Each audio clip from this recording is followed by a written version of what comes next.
Being here. I hope everyone is well. How this session is going to work is there's going to be two rounds of breakouts. You'll be in groups of 5 or 6 with some substantive things to talk about. So you'll have about 10 minutes each time in the breakouts, and then we'll have some time to debrief what's going on in the breakouts. What I'm hoping happens in this session is you get the chance to think on your own and with colleagues and all of us together about how we can build the kinds of cultures at our institutions that support equity by building really equity-focused, relationship-rich environments. Because what we talked about 2 weeks ago, and what we'll talk a little bit about today, is the individual things each of us can do. And individual work is great, but we're talking about systemic problems and systemic challenges. And the path to fixing or addressing or remedying systemic harms, systemic violence, systemic injustice, any kind of systemic problem, the path can't be only through individual action. We also have to do some things together.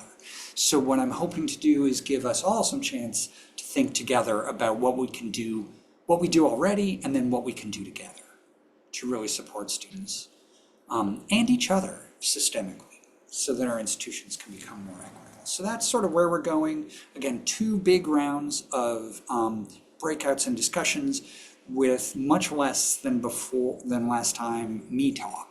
I am going to do a little setting up though, just to get us all on the same page, and I'll give you some frameworks to think about as you go into your breakouts, and then you'll give me some brilliant ideas. So again, thinking about fostering cultures of learning, equity, and belonging for everybody, students and staff and faculty. Like last time, this can be super discussion oriented, so if you put things in the chat, I'll try to pay attention to that. And if you just want to raise your hand or shout out, we can do that. There's actually not quotes to read this time because, relatively speaking, there's not very many slides. There is one really wordy slide to begin. Don't read that quite yet. Let me just do a quick show and tell. This is from this book, which came out at the end of last year. It's called Creating a Campus-Wide Culture of Student Success, an Evidence-Based Approach to Supporting Low-Income, Racially Minoritized, and First-Generation College Students. It's a really great study, 6-year study of 3 institutions in Nebraska, 3 public institutions in Nebraska, focused on supporting low-income, racially minoritized first-generation college students. So really excellent research. Just between us, it's not the most beautifully written book. What I'm going to try to do is share some of the wisdom from this book. And you're welcome to read it, but it feels like it was written by higher education researchers for higher education researchers. But one of the key things, perhaps the biggest finding in this book, is actually mirrored by other recent books on student success. There's another great book based on a 44 institution study of student success called Radical Reimagining for Student Success in Higher Education. So there's a bunch of books that have come out in the last year, all on this topic of how do we better support our students. And they all end up saying basically the same thing, which, as the USC book says, is that the focus of a lot of current efforts around student success, that they use the term at-promise students rather than at-risk, because they really want to focus on assets, right? The problem is the focus of many of our current efforts are not likely to achieve their goals for student success. And why that is, both of these books and others research say, is because we can't really create boutique programs to address systemic inequities. What we need is systemic approaches to systemic inequities. And so what they suggest in creating a campus-wide culture of student success is that we argue institutions should focus more on altering campus culture through approaching work differently, collaborating and building trusting relationships, fundamentally, right? So it is about relationships, but it's about building a culture of relationships. And the key, idea in this book is that too many institutions and too many students rely on encountering that one amazing person who supports them, who validates them, who helps them succeed at STIC or Berkshire Community College or wherever it is. And they say, having those one amazing people all over campus is great. But building a system that requires students to encounter individuals is not a way to guarantee success. What we need to do is build validating, relationship-rich cultures so that all students are surrounded by peers, by staff, by faculty who are going to support and challenge them. That's why we need cultures rather than just good people. Good people are great. Good people can only get us so far. We need cultures. So there's a research argument for really focusing on cultures rooted in trusting relationships. I also want to just bring in bell hooks for a minute because I think it's always wise to listen to bell hooks, the late bell hooks. And I think about this both in the context of the work we're trying to do culturally around equity at our institutions, but also thinking about the state of our country and our world right now. And Hooks wrote this a long time ago. But building our institutions, building our courses, building our work, relating to students and each other in ways that are fundamentally about building trust across difference, isn't just good in the short term for student success or for our own well-being. It also helps students come to learn and reinforces for all of us that knowledge isn't private, individualistic, and competitive. And I think that is a really necessary lesson in our world right now and in our country right now. There's so much that pits people against each other. And how do we create institutions where we help all students recognize they can help each other succeed, and then when they're out in the world after they complete their programs with us, that they can continue to help others in their community, people like them, people different than them, to succeed. It doesn't have to be I win, you lose. So I think there's a cultural move here to a broader culture. There's an institutional and educational culture, and there's a broader cultural argument I'm trying to invite you into thinking about today. I talked last time, you've seen these, the two books I'm drawing on with my colleagues, and the QR code will take you to the link for the free book for Connections Are Everything, which is the student book. So if you want to get back into those, it's easy to do it. But let me just really briefly reinforce one thing in case anyone wasn't here last time, or just in a way to describe the kind of culture that I think our students need. Is they need a culture that has these, at least these 5 components. One that is rooted in genuine welcome and deep care.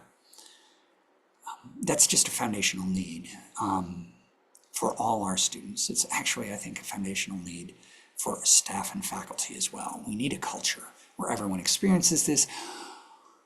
We need to recognize that that kind of culture, those kind of trusting relationships with faculty, with staff, with peers, actually inspire students to learn, inspire students to work harder, inspire students to persist through failure, inspire students through to seek help in appropriate ways. A third point we didn't talk about much last time, but I just want to briefly mention, is that what students need is not a single mentor, but a set of relationships with peers, with staff, with faculty. What we call, drawing on a scholar named Brad Johnson, drawing on Brad's work, a constellation of relationships. That's a much stronger support for students than having that one single person they can rely on. It's actually good for us too, because that means I don't have to support every student in all aspects of their education in their life. I can be one part of a constellation supporting students. It makes my job easier, allows me to draw on my talents and my passions more deeply, and to help students connect with the many capacities and the many amazing people at the college. Fourth point is that this kind of trusting relational space helps students actually do the hard stuff of higher education. Not just do the transactional, learn a little bit, give me back the knowledge, everything's okay, but really think about big questions of who am I becoming, what do I have to contribute to the world. So we need a culture that is that kind of educationally purposeful too. And then last but not least, we need a culture where students learn and believe that they can cultivate their own connections. They're agents in their education. This isn't just something that's being done to them. It's something they have a powerful role in. That's important for them when they're in college. I think it's really important for them after college too. Because we need our graduates to have that sense of agency and the capacity and the skills to be able to build relationships that are meaningful in their work, in their communities. So this is the kind of culture that I'm suggesting helps us get to the student success and equity aims we're talking about. Right? So the challenge for today is, how do we build this kind of culture? And I want to do it again in 2 rounds of discussions. In a minute or two, I'm going to ask Mary or someone, Ashley, to create breakout rooms. What I'm going to ask you to do in the breakout rooms there is talk about, well, first introduce yourselves, and then talk about what you do already. And this can be individually in your own work, it can be at your institution, it can be as part of a program you're in. But what do you do already that works?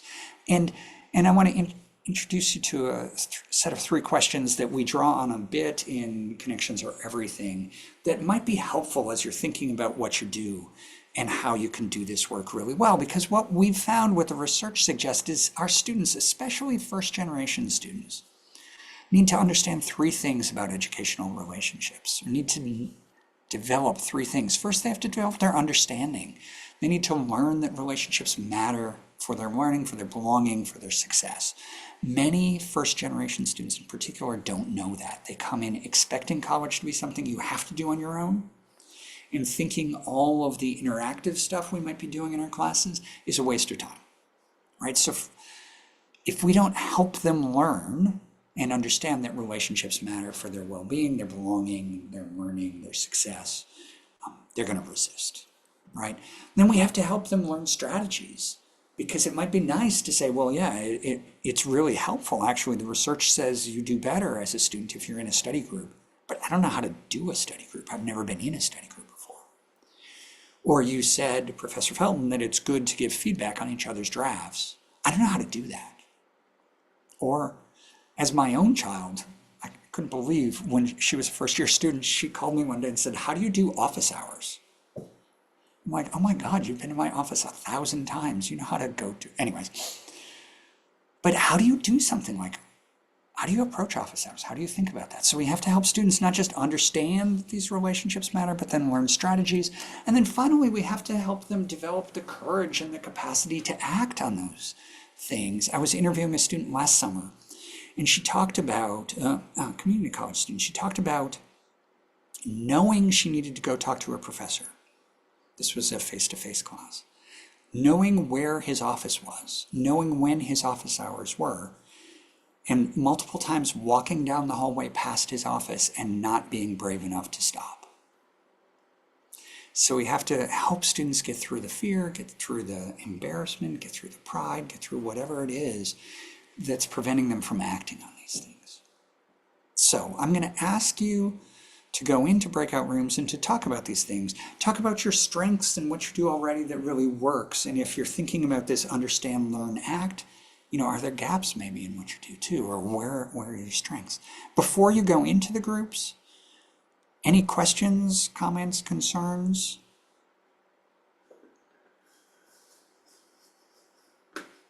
We will do random groups. There'll be We're going to do random 5 groups. to 6 of you. And I'll push the prompts into the groups so you'll be able to see them. So why don't we do that, Mary? All right, I'm going to set up the groups right now. Great. And you'll have 10 minutes in your group, so introductions and discussion.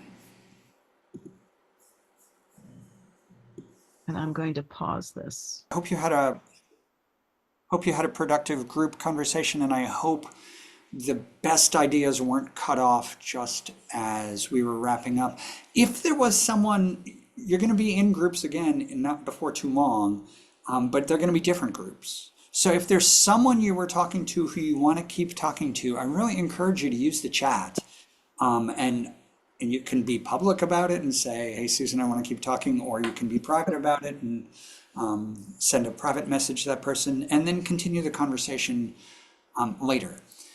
Because one of the things that, again, a culture, an equitable culture has is lots of connections, including cross-institutional connections. Sometimes those can be the most empowering.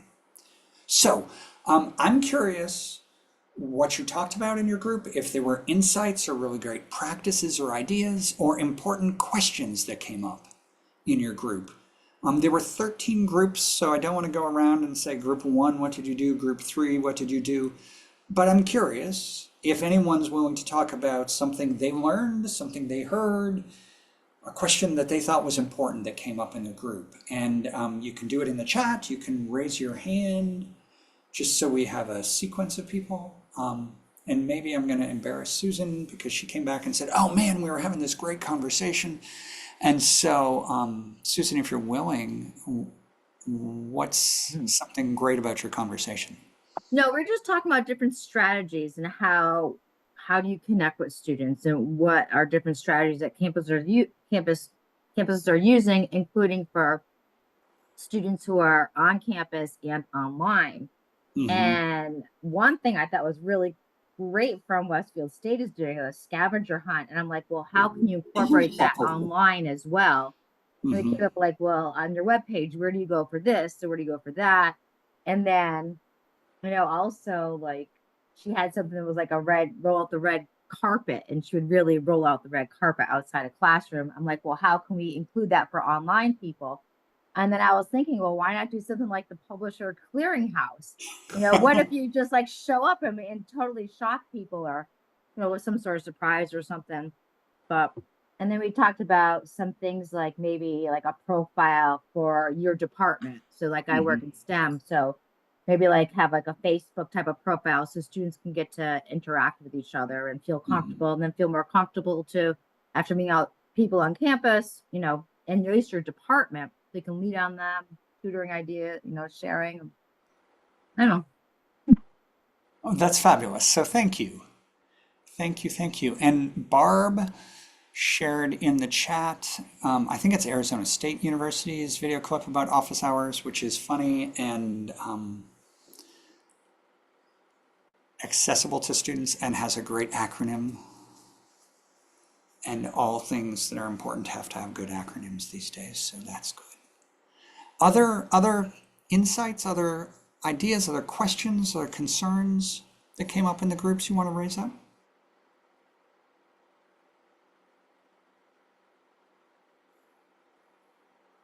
There's some interesting things in the chat about office hours right now. Has anybody figured out something that works really well with your students to get them to engage meaningfully, appropriately, sort of at the right pace with office hours?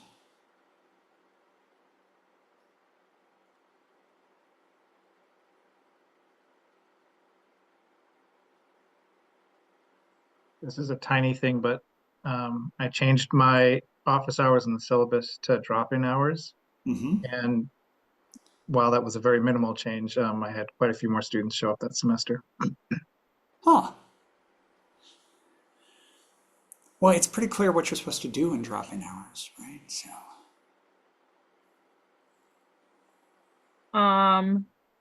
So I am not a professor who has an office space where students come to visit, but in my role as the director of diversity and inclusion, I've identified some key campus collaborators that students from these sensitive populations would benefit from connecting to. So the counseling center and the career center, instead of traditionally having students go to those spaces, we bring those professionals to our office on a weekly or bi-weekly basis. So it has increased the amount of students who look to actually like see like, oh, this clinician wasn't here this week. Is everything okay? Because throughout the semester, they've had the opportunity to very informally start to build some of those relationships where they're comfortable having conversations, around exam time about anxiety or stress, or how to deal with some of these experiences where they may not have felt comfortable to go out of their way to go visit the counseling center, and they're not necessarily receiving services in that moment, but just doing some of that initial connection. So a thought maybe, if you're a professor who has the opportunity to physically move the space where you're asking, or during the time that you're asking students to drop in, you may find that, in a campus union or a space where students are more frequently at, that they may be more inclined to actually engage with, the opportunity to ask questions or do anything of that sort. I've been trying to toy with the idea of bringing resources to the students instead of asking the students to go to them. Yeah, thank you. I really appreciate that idea. And all of us can't have everybody pop into our classes, but I always make a point of having someone from our writing center come to one of my classes early in the semester just for 5 minutes. Then all the students get to see, like, this is a real human. They're nice. They're approachable. I could talk to them. So I really appreciate that. Thank you for sharing that. There was a really interesting comment by, there's a lot of great stuff in the chat, but someone, getting to the point of culture, Sarah, my eyes are going, Gilman, said, I'm trying to build individual conferences into class sessions that would revolutionize things, but I'm not allowed to cancel class to have these one-on-one meetings. That to me is one of these issues where we've got to work on things culturally, right? Because that's a structure that's preventing you from doing something that you think is educationally really powerful. And you can't do it on your own, but perhaps you and some colleagues working together could at least pilot that, get permission to pilot that, because the research does suggest those kinds of one-on-one meetings, if you can make them work in your course, are really powerful. And Sarah, if it's any help, you can say some outside person who wrote a book said this was a really good idea and we should do that. I'm happy to be that person. Other questions, comments, insights from the... Happy to get the calls. From the breakout groups.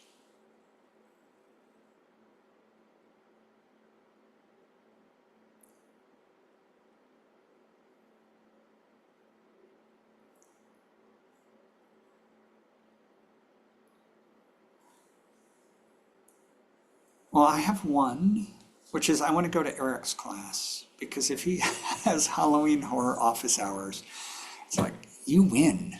That's so much better than any office hours I would ever have.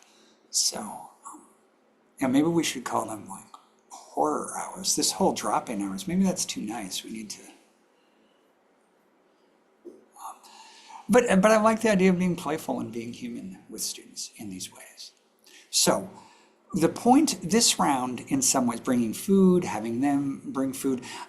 San Antonio College in Texas did something that I think is really interesting for a lot of their gateway courses. They're sort of foundational courses where there's multiple sections of faculty who teach the same course, like Bio 101 or something like this. They have a large cafeteria on campus, and they have rotating office hours. Faculty have rotating office hours in the cafeteria. At the times when the cafeteria tends to be crowded. And you don't necessarily go to your professor's office hours. You're going to someone who's teaching Bio 101's office hours, because most questions are actually about biology, not about the course. And if a student comes with a very specific question about the course, faculty all can text each other or email each other to get the answers they need, or to guide the student. But often the student just needs to see someone to talk about biology. So I also think that's a really cool idea. But this, in some ways, was the warm-up to the harder set of discussions that I want us to have. Well, harder is not the right word. The more challenging and perhaps the more significant round of conversations I want us to have. So I'm going to go back to me talking a little bit. Just for a minute, my screen is set up funkily.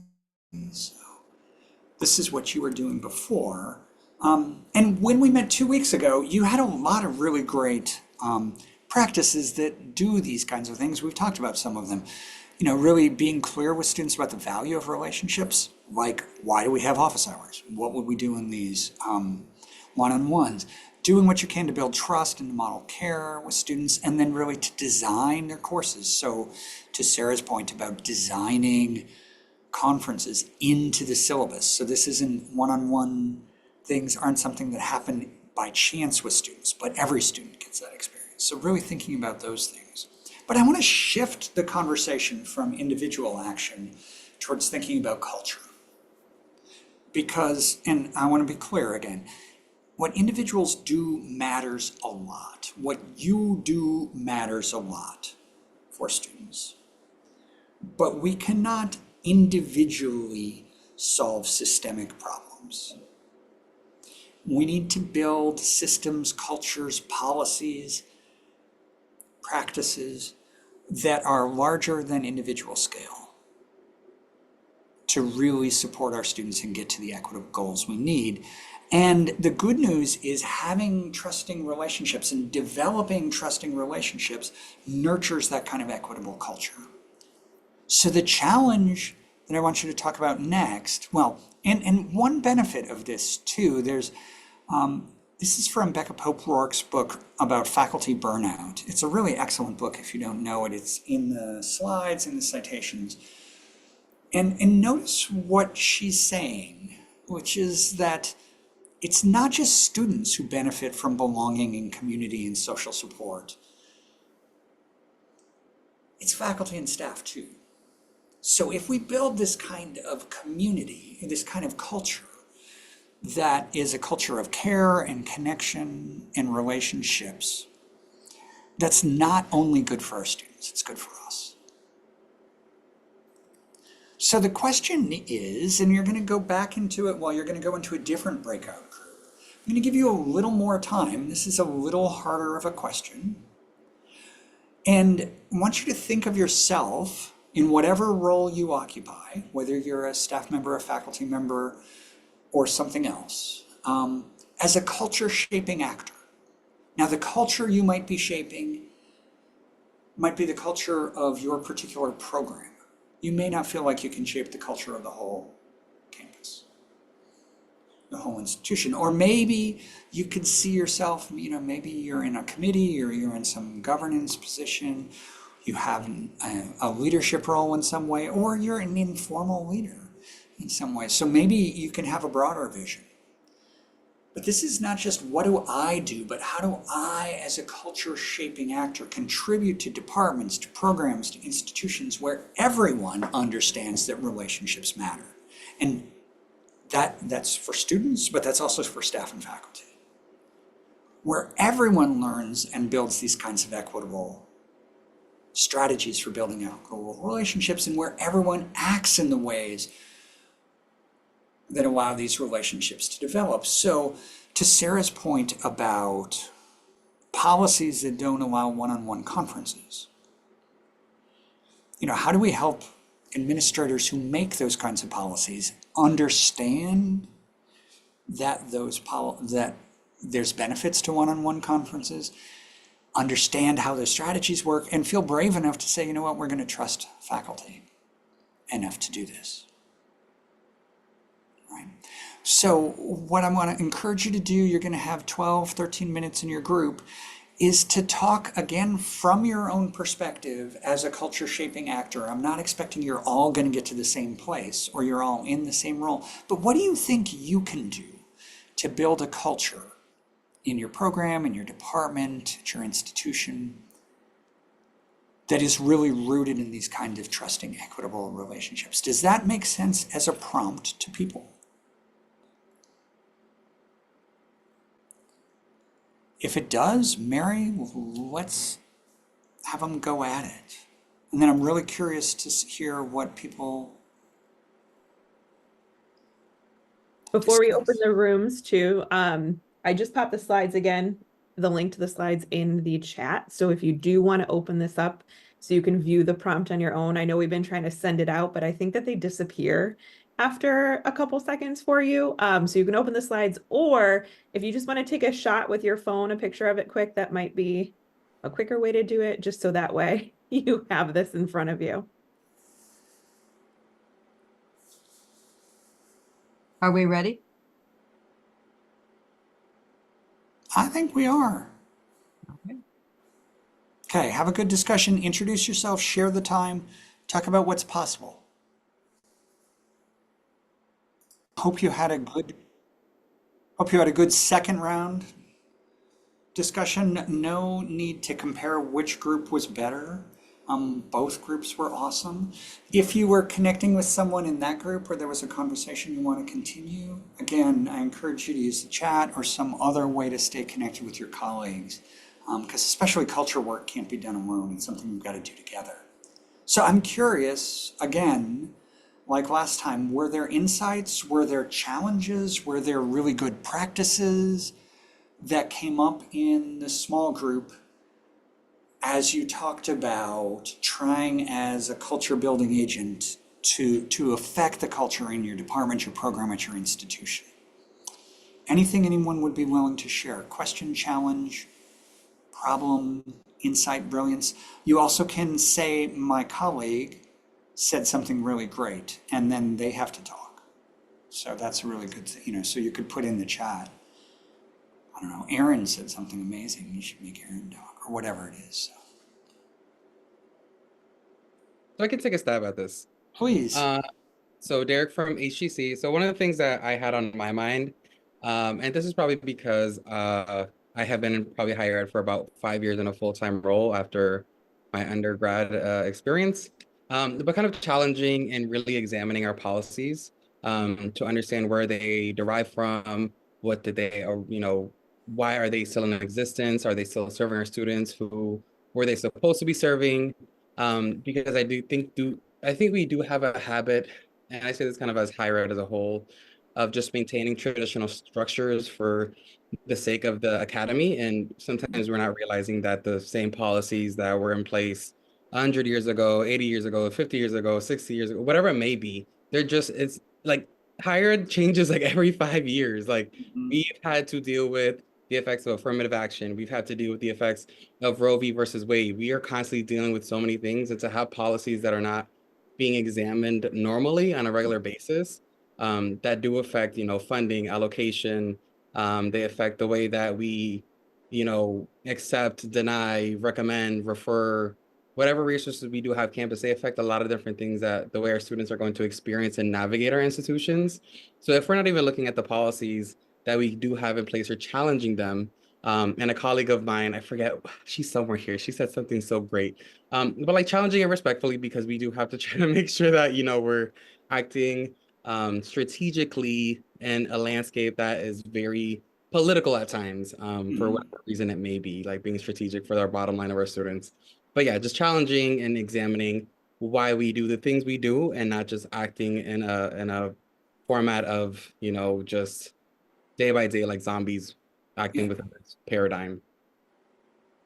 Yeah, well, thank you for that comment, and I welcome anybody to build on that you'd like. Let me just add that the research on student success now, there's multiple examples that are published. I can point you to some where institutions looked at long established policies like registration holds if you owe any money to the institution. And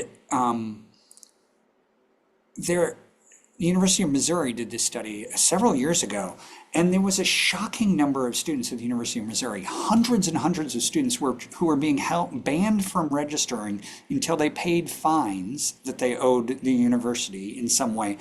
And something like 1,000 of those students had a fine of less than $20. Right? And so this is trivial money for the institution, but students were missing registration, having to go through extra hassles. So their retention and their persistence rates increased actually measurably by lifting registration holds on anybody who owed less than $50 to the university, right? It's a small policy as an illustration of this, that can be challenging to think about, but then once you start actually looking at the data, you go, really, there's very little cost to the institution of doing this, and there's a big benefit. So I don't know if that's what you were talking about, but I think it's clear that we can get there. I saw in the chat, well, first, anybody else want to jump on that? There were also some comments about a culture of respecting adjuncts and welcoming adjuncts. So I'm curious about that too. So just to say that's like the kind of things that I was referring to. Thank you.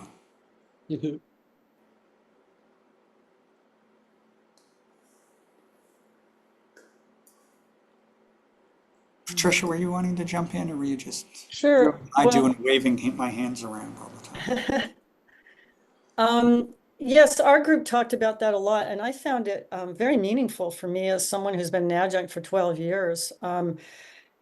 And we've been through a lot, and some people were saying that it would be really helpful just even knowing, earlier on what classes we're going to teach and stuff like that. But I think since COVID now, when I teach and my other colleague, Rebecca Rice, who is often in the building, we've had many, many days where there were only 3 people in the building, and it was 3 adjuncts, and that was it. And we were there at, it wasn't an odd time, it was in the middle of the day. And I'm thinking that just right there, just the message, and then passing the sign of all the full-timers, there's a sign of, 7 full-timers with their names on a plaque. And those people aren't in the building. And it kind of makes me reflect on the notion of what is it to be enfranchised? Mm-hmm. And what does it mean for our students not to be in a building where the full-timers are, or a lot of people aren't present? So I think as an adjunct, it's there's so many things that could be done to support us. Now we're the majority, that could trickle down to our students feeling supported too. Thank you, Patricia.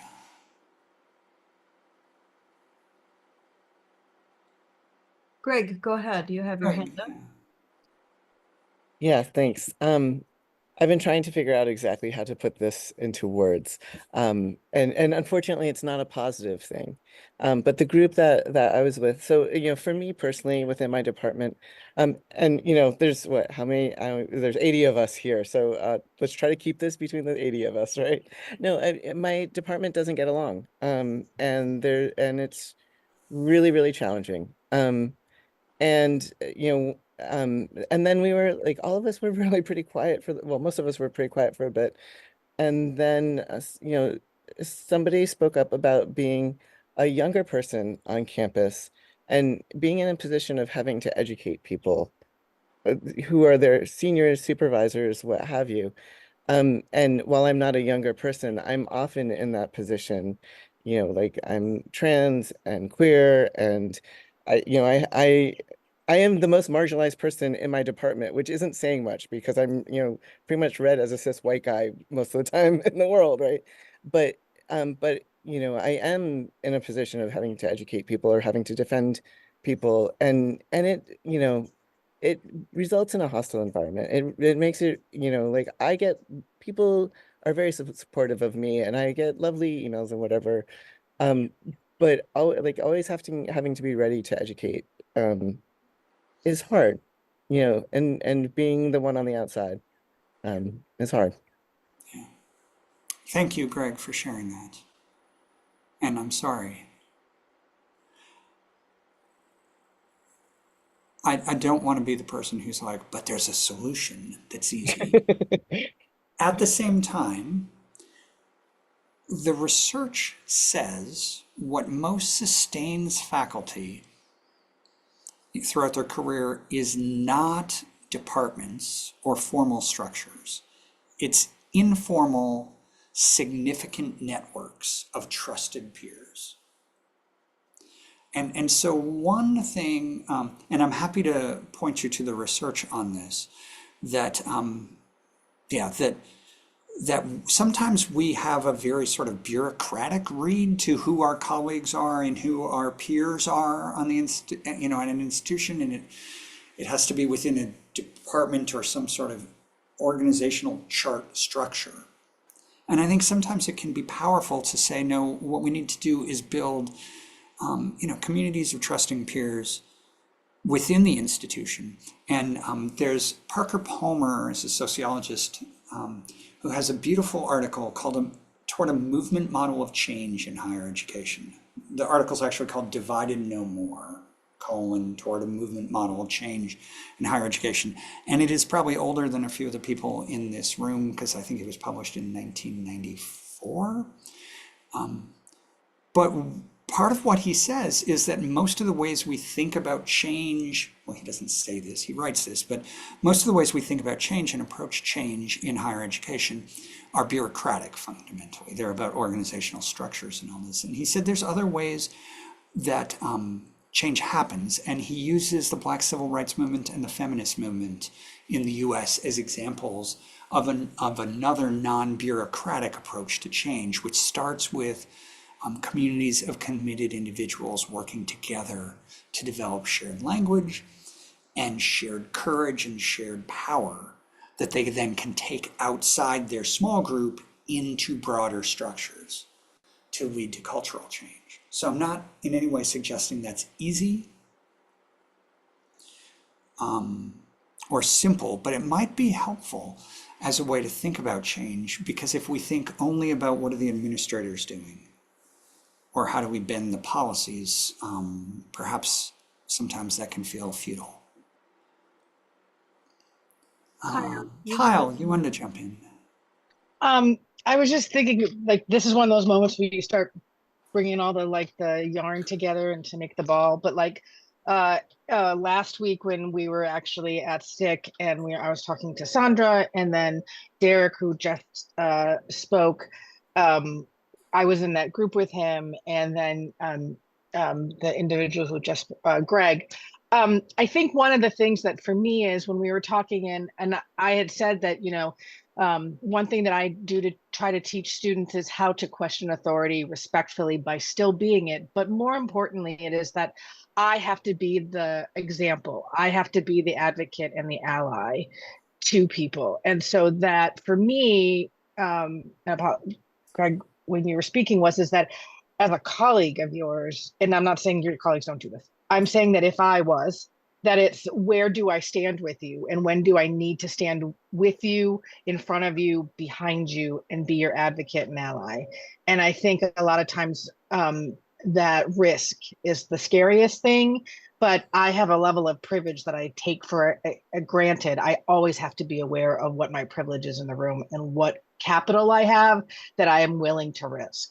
And I think a lot of times we don't all think about the level of capital we have and what we're willing to use to make things happen. And that if we really recognize that we all have that capital and we all come together and do it, it's a lot of spending that can happen. And so for me, this is the stuff that kind of riles me up and empowers me and impassions me, that just by being who I need to be and have ethics and value and want change and to be a good person. I think that everybody in this room has that. So that was just wanted to say that out loud. Thank you, Kyle.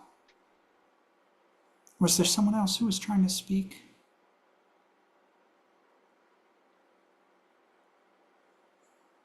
Cindy, yeah. So I'm glad they put that article in the chat. Thanks to all the folks who are managing the chat. You're doing a great job.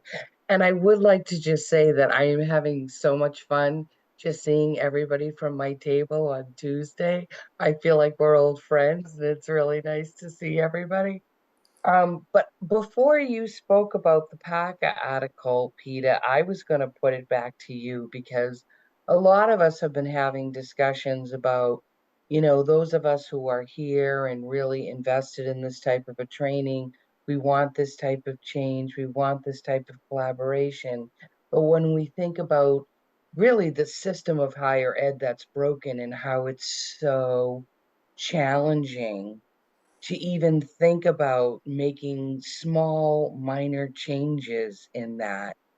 So I was going to say to you, can you offer any tried and true examples that, where there's been, I'm not going to say great shifts because I recognize that the shifts may happen in a small way over time to Mhm. lead to greater Yeah. things, but anything that you have tried. But what you just said about the informal significant networks Mhm. is I think one of the pieces of understanding of how to kind of go about it. Yeah, so first, Cindy, thank you for the observation and for the invitation. And I'll share a couple things, and I was going to share a couple, and I could say more. But one is, I encourage you, one thing for you to do with some of your colleagues who you trust, who are in this group, maybe not, is talk about like, what is our, this is going to sound really geeky and academic, but what's our theory of change here? Like, what kind of change are we trying to affect within the institution? And what would that change look like if it happened? I'm not saying what are the 6 steps to get to it, but what would it look like if this place, this institution had, to Derek's point, had, policies that were more student-centered, or to Greg's point, perhaps, was welcoming to everybody, or the adjunct point about, had a stronger culture of supporting adjuncts, or whatever that is. What would that look like, right? And then say, okay, so what's just us? What's our theory of what it would take to get from where we are now to where that is? Because it might need to go through governance and policies and things like this. It might not, I don't know. But I think really trying to identify what is the challenge we're working on and what's our theory of how change can happen. Because you know the context that you're in. And if you know, for example, and I'm not speaking about anybody in particular because I don't know, like the president would never do that. Well, then that's maybe not the best theory of change. I also think, I shouldn't say this on a recording, we should use the words of our institutional leaders to get towards the ends that we desire. Because nobody who runs an institution says, all we're interested in is having a balanced budget. They say our institutions have missions, of serving the community and being student-centered and all this. And so really holding all of us, including them, accountable to those words, I think is really powerful. And there's different ways to do that and everything. But I think too often we haven't, in my experience, we haven't actually used the institution's formal documents and formal statements and mission and things like this as a tool towards change. Right? Okay, so let me give you a couple specific practices or examples of places that have done really interesting things. And 2 of these are linked at that QR code, which is a set of resources related to the book Connections Are Everything. The first one is Achieve Team at the Milwaukee School of Engineering, and it's really interesting. This is a collaborative group of staff and faculty from across the institution. It has everybody from deans to custodians on it. And they meet monthly.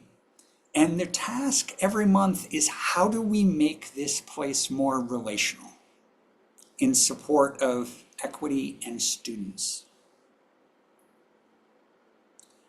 Right? And so there's people from across the institution having these conversations, sort of like we're having now, but then it will spin out groups that'll say, wow, this policy thing that Derek brought up, that's something we need to figure out. Let's get our hands around that. So there'll be a subcommittee created that will do some work and come back in a month or two and report on what they're seeing and what they're doing, right? It's charged by the president, so that's powerful.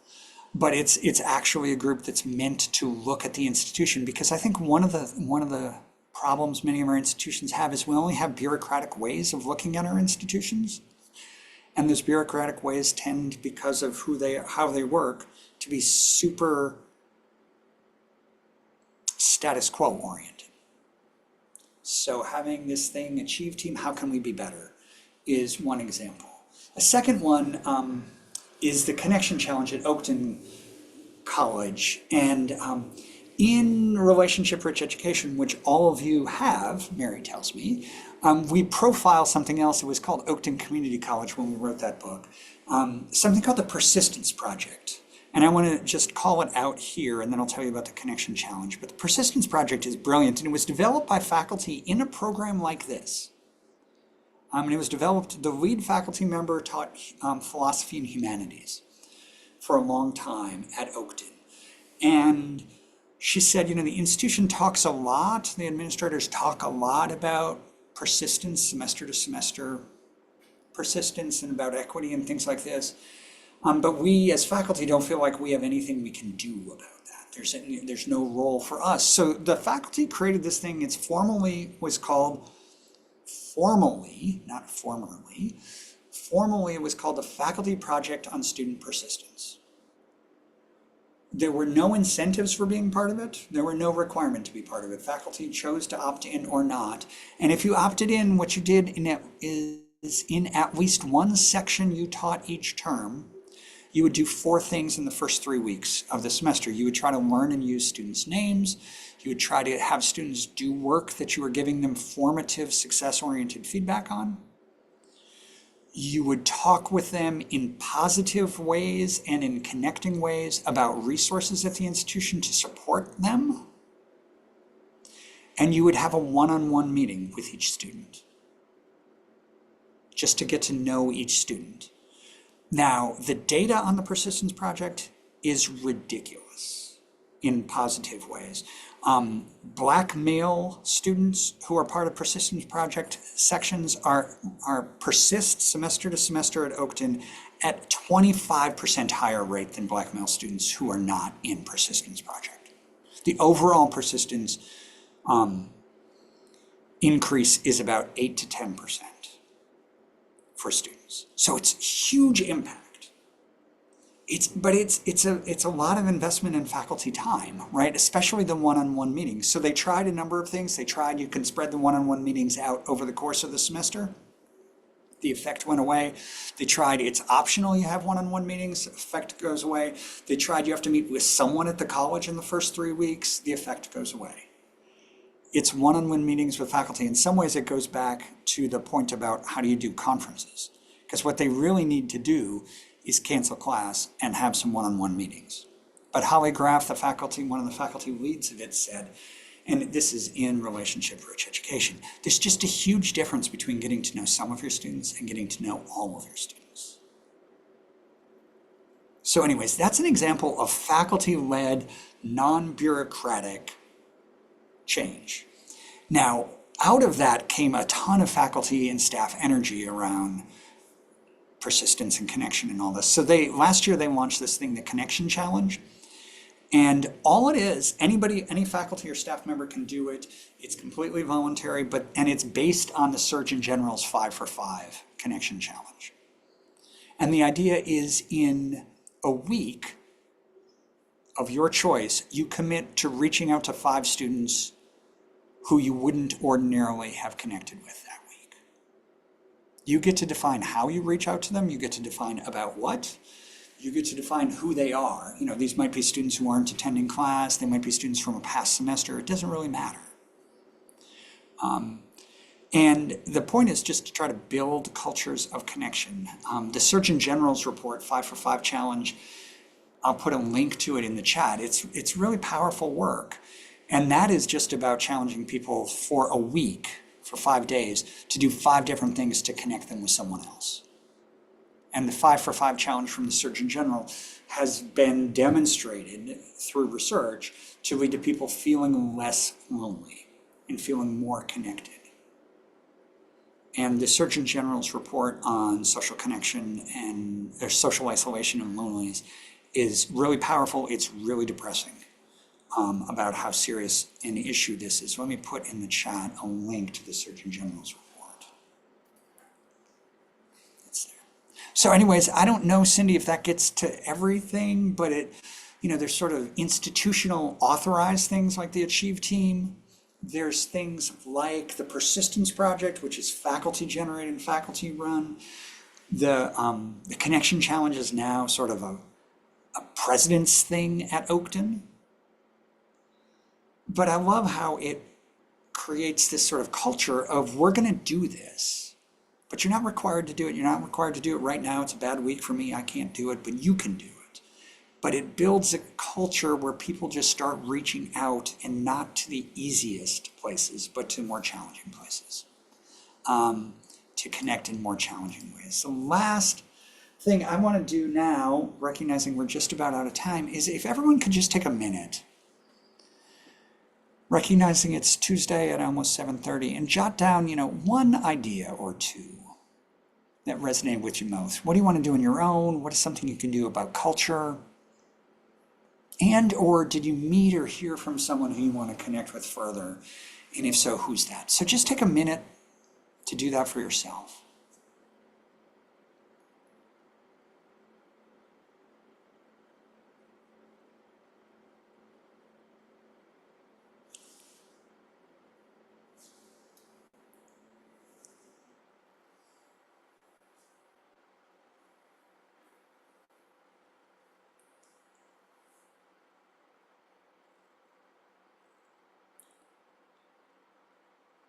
Okay, now that you're deeply thinking about that, I'm going to interrupt, but I want to protect time.